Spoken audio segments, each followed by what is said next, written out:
That's right, everybody. Ford is trying to kill off the Maverick. Let's get into why.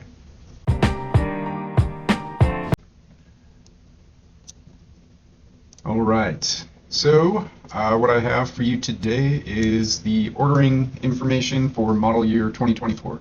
We're going to go over everything about price protection, new order offerings, all sorts of different stuff. So, constraints, and I want to thank the Ford Maverick Truck Club.com, which has been the bulk of this information, but I did verify this with my Ford representative to confirm that this is basically the latest information that's available. That said, this is all subject to change because this has not been officially published by Ford and sent out to all the dealerships and stuff as, official model year 24 guidance. Not yet, but it will be soon. It's like a week away. I think the last word is on the 10th. So, all right, kicking off. Cool stuff. So the big thing is now the EcoBoost is now the standard on the XL. So a lot of the default orders, right, used to be the standard for the hybrid. Well, the hybrid is now an additional option that is going to cost you about another $1,600. So that's first move number one by Ford, trying to kill the Maverick, in my opinion.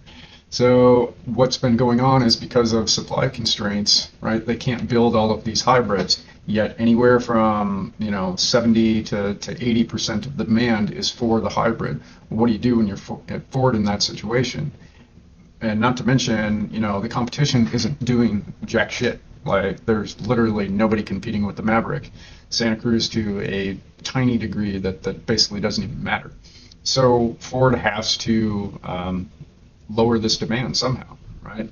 Because when you have way too much demand and you can't meet that, well, then you're going to have all sorts of problems, right? Like, you're going to breed discontent, and Ford's going to start to get plagued with all of these issues, and it's going to hurt the reputation in the long run.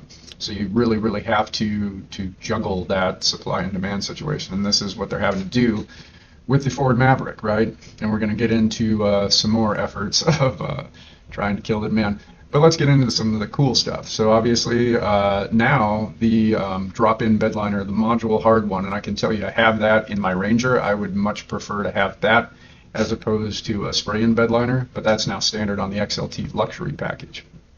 And then the Lariat luxury package is now combined. See, they used to be separate, which was really stupid in my opinion, and like, who would want leather seats that weren't heated and then have to pay an additional, $2,600 to get that? It was just silly. The trimmer no longer has the trimmer appearance package, which was one of the stupidest things in the world that I had ever seen. Who was going to pay $1,500 for stickers, basically? That was just silly. The cool thing is if you don't want that on the trimmer, and as somebody who owned a trimmer and is probably going to own another one here pretty soon, I would not want the appearance package, but on some of the lighter colors, it does look quite a bit better. So like if you get a white trimmer or that cement color avalanche, I think that the appearance package actually does look pretty good. But on a lot of the darker colors, it just looks weird. Like, I don't know, it just doesn't really mix too well. They've deleted some colors, which I was shocked about. To see Area 51, Avalanche, Alto, and Cyber all go away. I was very surprised to see all of those colors get canned. I would have suspected some other ones that they decided to keep. And now on the XL, you can only get the silver and the dark gray color as a fleet vehicle. And yeah, so that was also kind of another weird move that they did. New colors, Azure Gray and Terrain, let you go. So try to make myself a little bit smaller and get out of the way so you can see this. See, like, I think that looks very similar to Area 51. But the thing is on some of the other models, they're charging $1,000 price markup to get this color, so or addendum or whatever you want to call it. And then here's the Terrain one. Yeah. All right. Price protection and carryovers. So the cool thing that Ford's doing is, for the people who have not gotten their Model 23 yet, they are actually going to put you in the front of the line instead of just claiming that they're going to put you in the front of the line. So those folks will be built for first, which is great. I don't know how they didn't do that in the beginning. I mean, that's just crazy.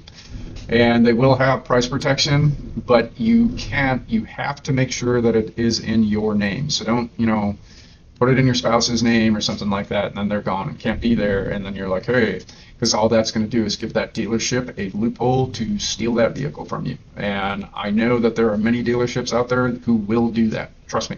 Any way that they can kill these Maverick deals, they're going to do it, because I've dealt with it 3 times. And one of them was by a trusted dealer that I had a long-lasting relationship with. But greed is greed, right? And money's money. So this is where things get pretty wild, right? So check this out. Now the standard model, which, keep in mind, when this came out, was $19,995, and that was for the hybrid one.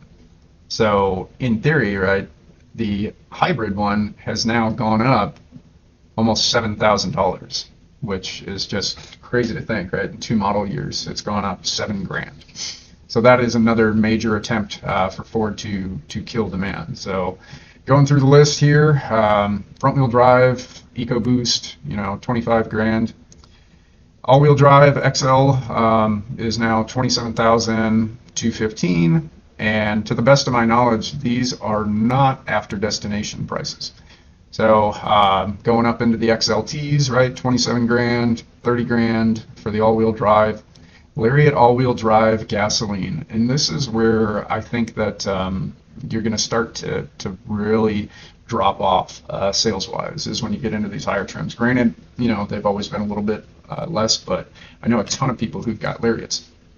Now, I don't think that you're going to see very many of those, because look at the prices, right? So for an all-wheel drive gasoline Lariat, you're talking 36. So when you do all your taxes and everything out the door and destination and so on, you're looking at $40,000 for that. So wow. Why are you going to start to spend $40,000 on a Ford Maverick that was supposed to cost you $20,000? That's kind of the issue. They have not released trimmer pricing, so you could just throw on a couple of $1,000 onto that. So think about that. If you've got an all-wheel drive trimmer Lariat package, it's probably going to be like $43,000, which that used to be the cost of the Toyota Tacoma TRD Pro. And you can still get, like, just the other day, I got a quote for a Ranger trimmer for $40,000. They're literally knocking $5,000 off of MSRP. So why am I going to buy a Maverick trimmer for more money than what I could get a Ranger trimmer for? That's insane. So that's just Ford, again, trying to kill the demand here. And I think that you're going to start to see the demand wane quite a bit based on these prices here. I highly, highly doubt the order banks are going to sell out in 4 days like they did last year. So just to put that into perspective, right? So here is the Ranger pricing. This is for model year 24. And I won't get into like the full breakdown of everything like that. So, but you can get an XLT Ranger for the same price that you will pay for, a Lariat Maverick, right? And then so on and so forth. All right, production overview. So what do we got? XL 20%, XLT 53%, Lariat 27%, engine production mix. This is where it gets freaking silly, right? Check this out. Keep in mind, 80% of the demand wanted hybrid, and what are they going to do? They're building 35% hybrids. I don't know. So is this situation going to change at all? I don't think so. They did intelligently slow down Bronco Sport production to increase the Maverick production, which I can tell you was a wise move, because I can go to any Ford dealer around here and there are Bronco Sports just piled up everywhere, of every trim. I think that they would have been better off if they threw in a hybrid powertrain into the Bronco Sport that actually netted out very good fuel economy, which they just don't have. I don't know why. But anyways, going down, right, 65% EcoBoost. Now we've got the trimmer, 10%. I think that is a bit optimistic by Ford, right? Like, there's no way that they're going to sell 10% trimmers, where the demand just wasn't even there this year, even though the trimmer is my favorite package. It's just not going to be the case. So I would say that Ford's probably going to go, 5% on that, or even 3 like they did, I think, last year. They didn't even meet the 3%, which is crazy. So FX4 package, only 10%. I think that they should probably increase that by about 15%, because in my opinion, if you're getting the EcoBoost, the one that you need to get is the FX4 with the 4K tow package. I think that that's the best setup that you can possibly get for an EcoBoost engine. But now with the prices and everything like that, that's going to be ungodly expensive. So we'll see how that all shakes out, right? Black appearance package, 10%, sure. 4K tow package, 20%. So if they're going to do 65% EcoBoost engines, and they think that only 20% of those is going to get the 4K tow package, I'm pretty surprised by that. And then, you know, the 2K tow hitch at 65%. So I don't know. We shall see. But that's your you know, breakdown of all the percentages and everything like that. So why am I saying that Ford is going to kill the Maverick? Well, everything that we all covered already. They want to kill the demand, and the competition has not done jack shit. And until other manufacturers start bringing stuff to the table, the Rampage, the Toyota Stout, that's going to be better than the Maverick in every shape and form, right? Even though all it is a Maverick that somebody did, you know, some rendering on. It's just total bullshit. Chevy S10, right? Or the Chevy Montana. They could literally bring back the S10. Every other manufacturer, the Koreans, now they're talking about Kia bringing a truck and everything like that. We'll see how that shakes out. But until the competition starts actually bringing something to the table, we're going to see these Maverick problems continue. The pricing will slow things down for sure, but it's not going to do kind of like what Ford is hoping that it's going to do by getting them to buy other models and stuff like that. I just don't think it's going to work. So we shall see. Thanks for watching, folks. There's a picture of me and my beautiful wife. We both want to thank you for watching. Please subscribe, share this video, put in the comments below whether or not you think Ford is actually trying to kill the Maverick, or they're just trying to manage expectations here. Thanks. We'll see you.